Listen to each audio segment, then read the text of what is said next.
David Banner. Tell us the story in front of the gym when David Banner got the call.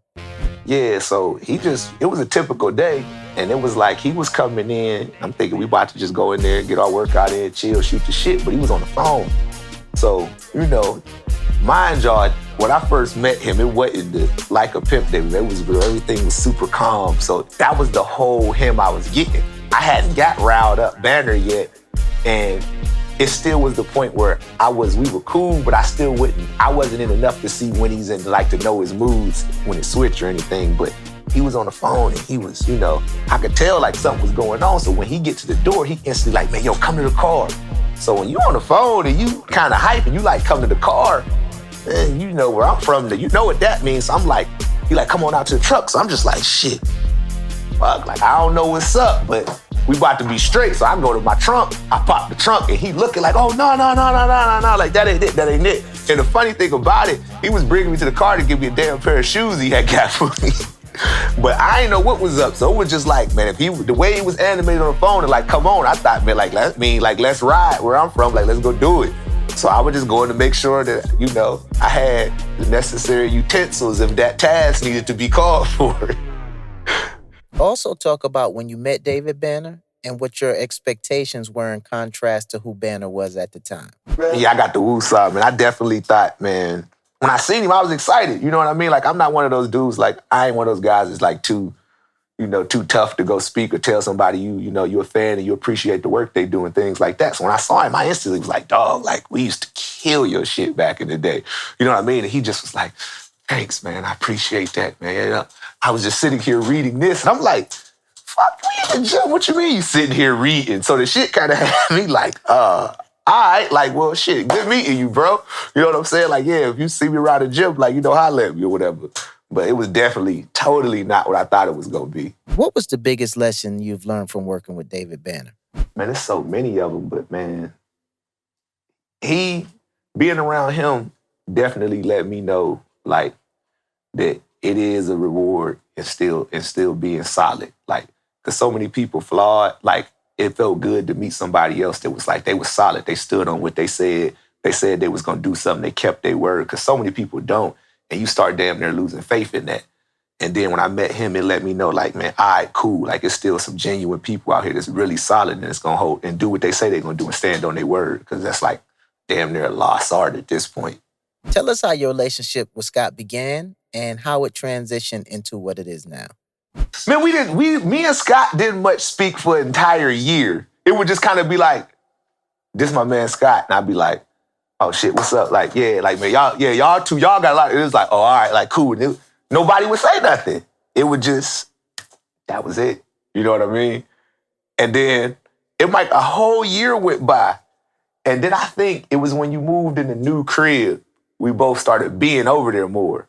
And then at that point, it was kind of like, you would just disappear somewhere off in the fucking house and we'd just be sitting in the living room or some shit or at the kitchen table. Then it was like that. At that point, that's when we started talking all the time. Describe Scott. Man, Scott is like, man, he like one of them, like a fucking mean-ass cartoon character, like the evil dude on the cartoons. Like, that's Scott. Like, it was like real sarcastic and like witty and quick. Like, if you got him on your team, you perfect. You know what I'm saying? You great. But if you don't, man, I'm telling you, he like fucking the brain off goddamn the cartoon, boy. Scott is the wrong one to not be on the good side, because he a cold motherfucker, man. Talk a little about your relationship with Regina. Regina, like the big sister, like motherly type, like, like we instantly, it's like, it's funny. I always say it's funny because it's like, she the same age as my sisters, but I'm like the same age as her son. So it's kind of weird. Like, we got like a weird dynamic. It's like a brother, sister, mother type thing. So, Regina always take care of me, man. She makes sure I'm good. Always, make sure I'm straight. And I try to make sure I do the same thing for her. What about Dirtbag? A mask. Nah, man, Cory a good dude, but it's just funny. But I be trying, because Cory is like, I can't peer pressure him. And I've tried, like, all the time, even for the smallest thing. But I guess being a top-notch engineer like that and you around rappers all the time, you had to be able to build up that peer pressure. He went crazy by now. You know what I mean? Because Corey don't take no shit, but I be trying to fuck with him and get him going. He don't do it. Describe Cory. Man, Corey he's quiet, but always observing everything. Like Corey see everything, even when you think he don't, because he quiet, so you don't think he be paying attention, but he still be the peep to everything. Even if it's something as small as you like telling him to do something, he be like, oh no, I already got it done. Like, damn, like, how did you know I wasn't gonna want that over there to take that out? But I mean, a real professional. He come in, he do his job, and like it's Corey damn near like one take, like he gets it done.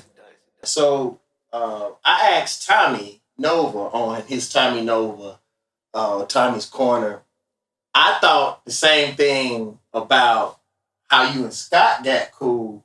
I thought you were going to be the same way towards Tommy Nova. And I was really surprised to see y'all gel in such a short amount of time. First of all, describe Tommy Nova. And because you always the person say no new friends. Right. So, like, I was really surprised to see you had a type of love and admiration and respect for Tommy Nova. Describe Tommy Nova and then tell us how that dynamic came together.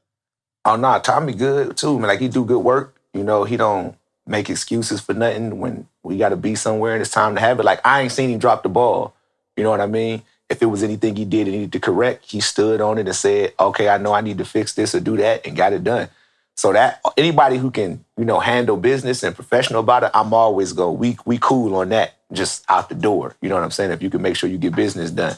And then as far as like on a personal level, like one of my real good friends, he from Queens or whatever. My boy Chance, I grew up with, but he moved to Youngstown, but his family is all still from New York.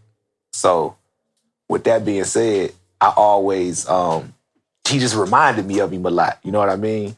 So he had the same taste in music because, like I listen to everything. Because we in the Midwest, so I got a little bit of everything. But like I said, like it started from that West Coast rap and New York stuff. So it's like I gotta, he a Wu head. Like Raekwon, one of his favorite rappers. I'm a major Wu head. Mob, my favorite rap group, period. He a Mob fan, you know what I'm saying? And then, the sneaker game gonna always get you, you could always be friends. It's like with guys, if cars, women, and, sports or sneakers, y'all got something to talk about at all times. What is the sweat emoji? Okay, so we're in the studio, you know what I'm saying? So this is like, I'm used to someone else, but, doing something who I may have spoke of, and they instantly, they know it. It's like being on the court with Magic. He got the ball where it need to be. So we had a different point guard in this time. So the other point guard running, and Banner's like, he doing the LeBron and J.R. Smith. At the end of the game, he hit me with the LeBron and J.R. Smith. You know what I'm saying? And he kept saying nah, so basically if he telling him to cut, he ain't cutting. He's standing there and he cut. He telling him to go ahead and go run the play, and dude keep running the play the wrong way. Like he keep throwing the ball at the wrong spot, the wrong time. And so I never seen Banner, I've never seen him in the studio, because like I say, when our other point guard in, he don't say much. It's just like, oh yeah, right there, boom, bam, it's a click or two. So I've never seen him go in on nobody. I've never seen him get his Suge Knight on. You know what I'm saying? So, dude, I could see it in his face. He a little jittery. You know what I'm saying? I'm dying laughing at this point. So me and Tommy back there making side jokes and everything, and it's just. What did you do? Because Scott always say you be the one that be starting shit. Tell me. I did. What did you do? I started, but I don't remember how I started it, though, to be honest with you. How did I start it? I was texting. I know I don't know what I text, but I text something, though. And then at that point, I don't remember what I text, but then Tommy sent me back a little gift thing on the phone with the dude just profusely just sweat coming down his body, shaking.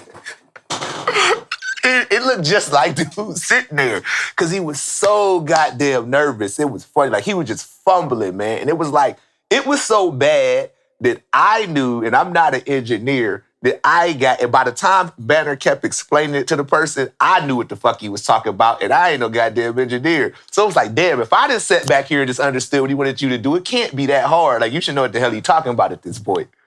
And it was just funny. The text was hilarious. Explain the synergy and vibe between all of the podcast members. You ever know, like, if you play ball or something, it's like you could just get out there and it's just like you can just run. You can, like, whether if y'all got the game, if y'all script it, y'all definitely gonna smash it. But y'all can damn near get out there with no script and still give anybody a run because it just flow, because it's natural, because it's damn near just like it's what we do all the time. It's like it's what we do if we in the car shooting the shits. It's what we do if we at the house playing around. Like how you see us do, that's how we with each other all the time. So it's like nothing's exaggerated. It's like actually we might have to turn that shit down a little bit for y'all, to be honest. Like, but it's just natural that we just, go ahead and do what we do. You know what I mean? And it's family on top of everything. When it's family, it's always gonna be easy. You know what I mean? We just get in there and do what we do. Give us a story about something that happened behind the scenes on the podcast that people may not have known was happening, but was crazy funny. All right, man. So look, y'all know www.davidbanner.com. We got the flags. We sell our Black Fist flags. Love it. Love the support we get from it. Y'all buying them off the racks. That's great. My boy said, one of my partners called me from back home. He said, hey, y'all sell flags, don't y'all? I'm like, yeah. He was like, and y'all fist got the logo with the black lines on it. Oh, that flag! Oh, shit! Hilarious, go! So I'm like, yeah. He was like, hey, cuz, you ain't gonna believe what I saw, man. I'm like, what you mean? He was like, nah, I'm about to send it to you. He's like, I was gonna send it to you the other day, but he was like, I ain't want you to just be like, what the hell this dude sending me out of nowhere? So I'm sitting there, I'm like, all right, send it. This dude sent me something, and when I see it come in, when it comes in your phone, it just had a link, and the link say XVids. Of course, we all know what XVids is. I'm like, yo. Everybody. XVids is a porn site. So I'm like, yo, what the hell? So I click it. Man, it's some dude taking some broad up through there with the Black Fist flag planted huge as hell on the back of the wall. I mean, he's ramming it. He is ramming her. We just sitting there like, yo, I'm like, this shit is hilarious. And the shit got hella views, so I'm like, damn, we get it on all levels at this point with that one, but it was hilarious. So I'm sitting there texting it to all them, showing Cory and them, because it was just like, we just couldn't stop laughing at it. And then I got one more. Bootios. You gotta go back to the studio and then come. We got Bootios, and that one was probably, Bootios was actually funnier because Bootios was hilarious because everybody got a chance to see that. First of all, describe what Bootios was because everybody don't know what we know. So Bootios, it was this dude, and he was on something. It was a porn again. My boy, I'm saying his name. My boy Mac. Anybody who know my boy Ed Mac back home they just know what that means. So he sent me this video, and it was this dude, and he got these two broads, and they had put something in this chick asshole to keep it open and dumped Fruit Loops in her ass and poured milk literally in her asshole on this video. They had the spoon eating the Fruit Loops out her ass. So we started calling it Bootios. And then dudes start going ahead and taking it to her afterwards. And as he doing it, Cheerios and shit is popping up out her asshole. And it was just it was the most far-fetched, next level shit that I had really watched. And I done seen some shit that's fucked up, but that was creative and fucked up all at the same time. It was ridiculous, man. Even the cameramen were tripping off of it. It was when everybody saw it, it was like, yo, wait, what is this? Man, it had me in tears, you remember man. Cory's reaction? Yeah. Everybody's was, man. When Scott got it, he was tripping man, the Bootios that was funny.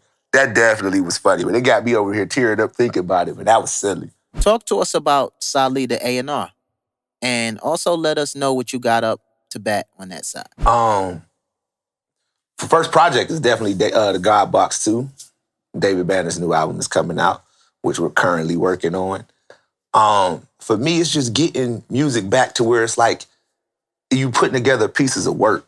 Everybody just drops songs now. Just drop songs. It's just songs. Nobody's putting together cohesively putting together bodies of work anymore. And I think that's the missing art in music. And they wonder why people don't buy albums and people put it aside. You have to paint a picture for them and put something together to make you want to hold on to it. When you think of certain albums, you think of things that go along with it, the whole body of work that were with it, videos that matched what the song was talking about. Everybody just sit on a car now and flash money. Like, that's cool and all, but you got to have something to make people hold on to, that they make it memorable. That's how you have classic albums. The type of albums that when you listen to it, you can remember where you were when you first heard it.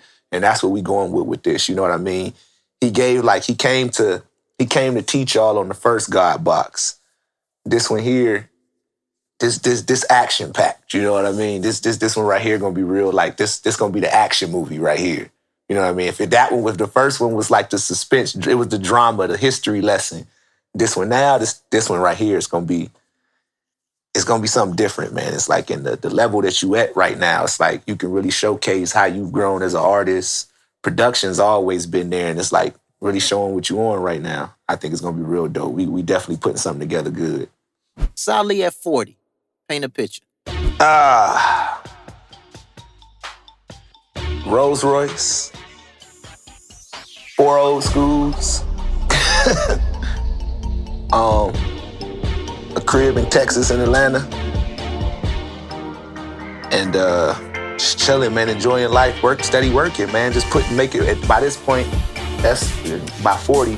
We be done put together a catalog, so it'll be a household. Now, I'll be on first name basis by then. You don't even need the last name. It'll be Salih, just like how y'all say Jordan or y'all say LeBron. You know what I mean? Just first name basis. By 40, everybody will know who Salih is. What does your name mean?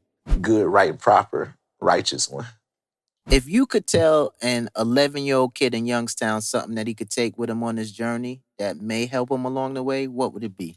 Man, just don't stop. Cause you're gonna hit that moment where you're gonna feel like, man, fuck this shit. I might as well get back to the butter and get back on the bullshit. But it's just like, man, you just gotta fight through that little hard time, and man, it's gonna come around, man. You stay solid and stay true to who you are and do what you do, you're gonna get your shot at it. But just be ready when it comes. Like most people, when shit get fucked up, they get off their stands, you know what I mean, and don't stay on what they on and don't be ready when it come. Because when it come, you got to be ready for it. Because like the opportunity could have came with you, and if I wasn't on my shit, if I was still on the bullshit, you wouldn't have gave me the opportunity you gave me. You know, because you would have saw it and like, man, you know that bull, I can't have that around me.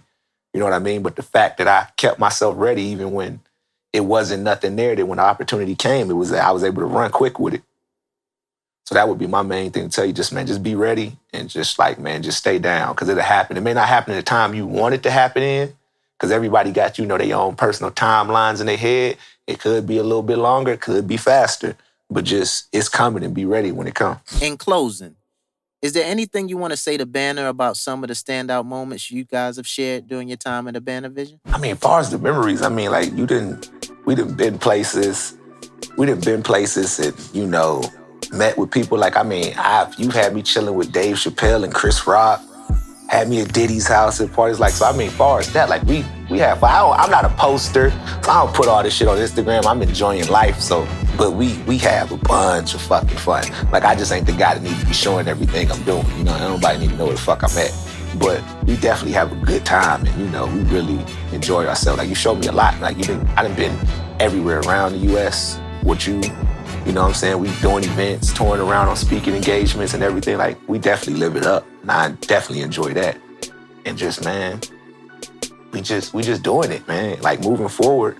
Like, I just want everybody to stay solid, keep supporting, like, stand with you, because you've been the one that always been there. Like, you ain't run to this, you know what I mean? Like, everybody now trying to, get on their thing. And I like the movement and everybody getting on it, but show respect to somebody who been on that and been fighting for y'all and been about his people, you know what I mean? Like, he's always been that way.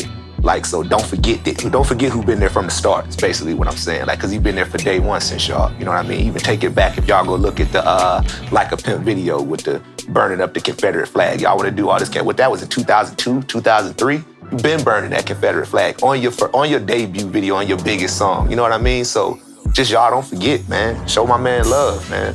Like, everybody ain't like that, so everybody do things when it's convenient for them to do it, but know who been doing it when it wasn't convenient. Because I done seen him have to turn things down and miss out on opportunities because he wanted to stay true to his people and stay true to y'all. Some things that I can even personally say myself that I was like, oh, damn, you sure, bro? But, I mean, that's just how he feel about his people, you know what I mean? So y'all just think y'all need to make sure y'all show my man respect and support him, man, so that he can continue to turn them down, because you don't need those people.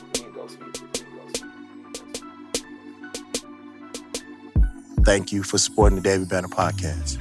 You can't get no bay, 'cause your crib smell like corn chips. Hello, hi, this is David Banner, and let's take a journey with Bay Candle, scented candles. Bay Candle is not just a candle, but a vision that defies normality with a combination of coconut and soy wax, a crackling, eco-friendly, man-made wooden wick, and sensory-arousing exclusive fragrances. If you wonder why you don't have a Bay now, it's probably because your crib smells like corn chips. Bay Candles can wipe that all away. Bay Candle was inspired during the quarantine by the David Banner Podcast family. Shop now for exclusive Bay Candles at www.baycandle.com. Again, that's www.baycandle.com. And don't forget, use code ABV at checkout for free shipping. Again, you can't get no Bay, 'cause your crib smell like corn chips.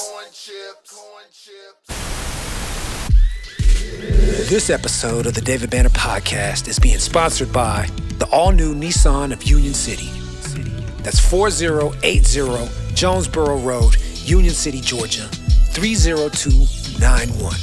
Again, that's 4080 Jonesboro Road, Union City, Georgia, 30291. That's Nissan of Union City. Come and experience the difference.